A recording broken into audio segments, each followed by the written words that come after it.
He's going to change every part of you. What the Holy Spirit is going to do, he's going to confront your sin.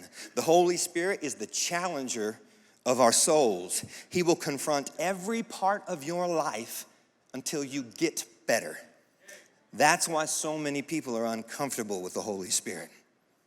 When I was younger, I grew up in a very charismatic church, and I'm not saying that everything that went on there was awesome, but I always knew if somebody that was full of the Holy Spirit was there, I was always a little nervous to be around them because I was afraid God was going to reveal to them all the things going on in my life.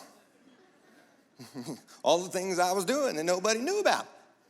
I was a little nervous about it because I know, because of the way I was raised, that's what the Holy Spirit does. He confronts your sin. He challenges your soul. See, here's the way to think about it. See, God the Father, he initiates. He says, let there be light. Then Jesus comes and he declares and he says, I am the light.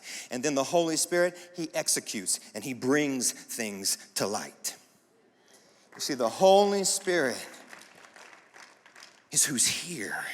He is fully God and he is here right now. See, without the Holy Spirit, your faith is incomplete.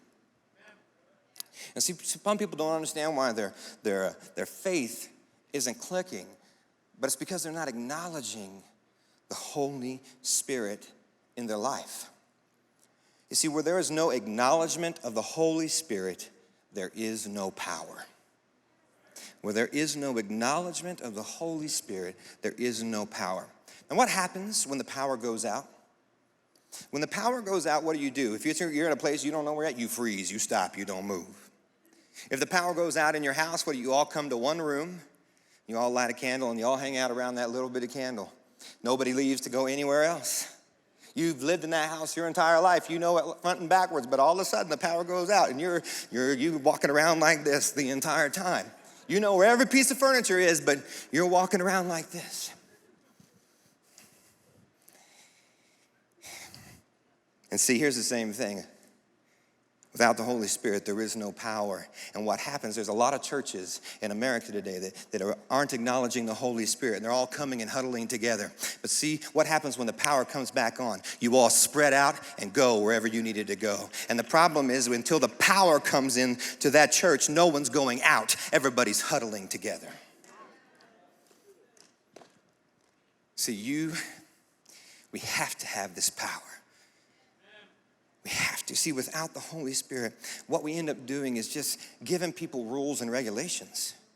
We leave the power out of it. And we say, hey, all these people come in carrying a heavy burden and all their issues and all this stuff. And all we do is load them up with a bigger burden and say, hey, don't do this, hey, don't do this. And we don't ever come to people and say, listen, it's hard to live a pure life. It's not that it's not easy, it's hard. And you need the Holy Spirit to help you, the person who's going to convict you, the person who's going to tell you, hey, don't get in this mess right now. Don't go here. Don't go there. You need to keep going here. See, we need the Holy Spirit. Listen, if Jesus said, hey, this is better, then why aren't we talking about it more? Said. And then we forget that Peter's that same guy who denied Jesus 3 times. But now, he's filled with the Holy Spirit.